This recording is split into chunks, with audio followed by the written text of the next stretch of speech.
All right, we back. I think you might have tweeted this out, Jules. 3 games, 222 minutes of football, no goals against the mighty Gibraltar, Turkey, gobble gobble, and Montenegro for Erling Haaland.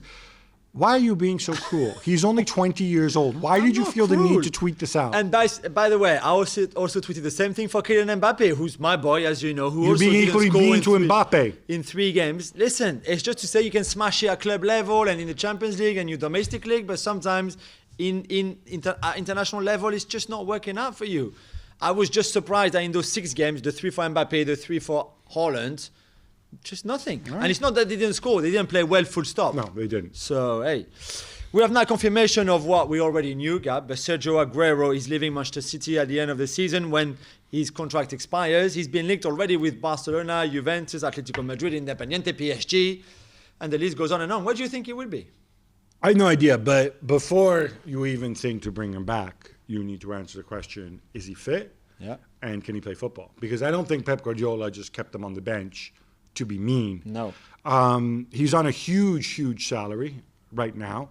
And the reality is you don't need to pay him that again. So I think you need to think in terms of the project. Personally, none of these options make any sense to me. Oh, Messi and Aguero together, surely. Come on. Yeah, if he goes and plays for free, if they both take enormous pay cuts, but Barcelona are way in the hole. I don't need to go and give the guy 2-3 year contract when you don't know if he's fit.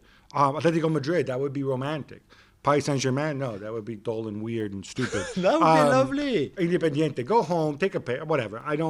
I just think I only want him to come back if he can be the Aguero that was before. Yeah.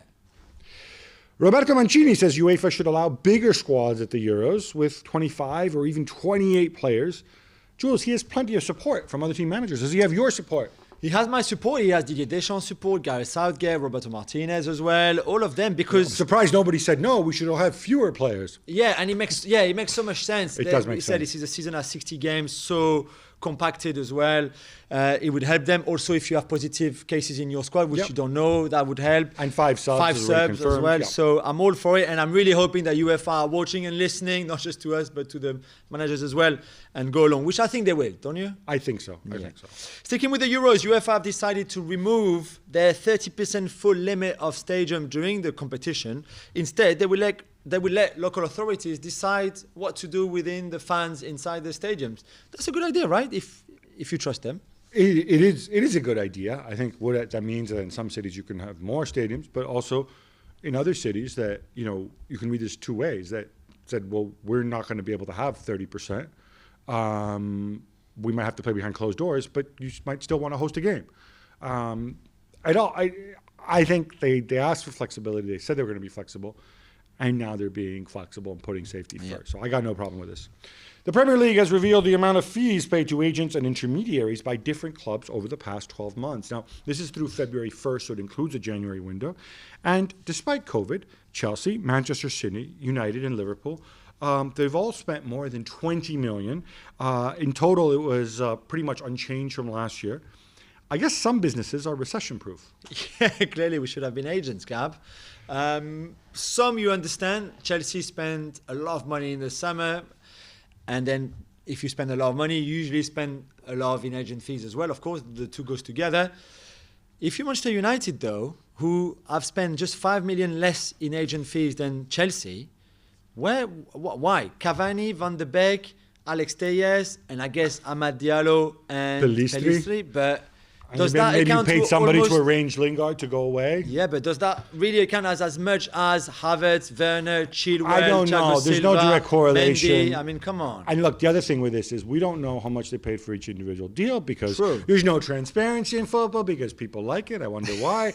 And I'm blaming you clubs. I'm not blaming agents here. And the other thing is, if it's an international transfer, you need to know, if there's usually an agent fee paid, it might be paid by the other club, in exchange for a lower or higher fee. Yeah. So this is a very incomplete picture. Yeah, it is. As expected, UEFA's executive committee decided not to approve the new Champions League format this past week, but instead they will do so later this month. Gab, what was the issue? Why didn't accept it? There's one huge sticking point. They agreed to create a new company that was going to market essentially market the competition. And they said, okay, it's going to be 50-50 owned, UEFA and the European Clubs Association.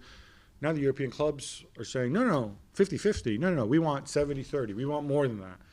you know what? You as UEFA, you've given in so much. I'd love it if they showed some spine and says, you know what? Let's call your bluff. Because, it's the same people driving this. It's Real Madrid, it's Barcelona, it's Manchester United, and to a lesser degree, Liverpool. These are the clubs who are driving it, right?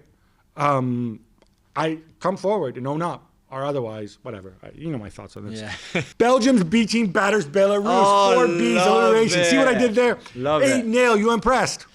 I am good depth in the squad. We saw Trossard from Brighton scoring his first goal. Jeremy Doku was really good. Van Aken as well. So it was the B team, as you said, rightly so. But Martinez called up 32 players for this international break. Good luck for him to do his 23 or 25 or 27-man squad because there's a lot of talent there.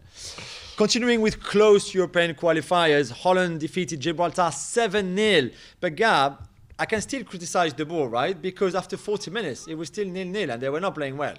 You can still criticize the Boer, but please show love to Gibraltar goalkeeper. Unbelievable save. Again, yeah. Go and check this out if you haven't seen it. It's pretty special. Yeah.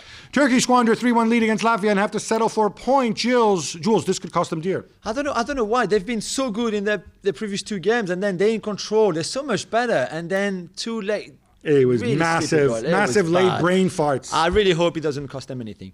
Eufemiano Fuentes, the Spanish doctor at the heart of the Operation Puerto doping scandal in cycling, refused to answer when asked in a TV interview whether he had worked with Real Madrid before. Reports in Spain are now saying that the club could sue him and distance themselves, of course, from that scandal. Gab, what are your thoughts? So obviously this has been an ongoing thing. This guy worked in track and field. He worked in cycling. I mean, which doping doctor hasn't worked in cycling? Yeah. There's a whole thing. It's a huge, complicated law case we have to go into. I'm interested in the specifics because he voluntarily sat down for an interview. So he knows exactly what he's doing when he's asked that question. People have said, well, how could Real Madrid sue for no comment? No, it's not the no comment. You are essentially making comment when you're agreeing to being interviewed. And when you're sitting comfortably in a chair and you say no comment. Yeah. If you got something to say, come out and say it and bring the proof. Otherwise, I think Real Madrid have every right to ask for more information. Definitely. Thanks so much for watching ESPN on YouTube. And for more sports highlights and analysis, be sure to download the ESPN app. And for premium content and live streaming, subscribe to ESPN Plus.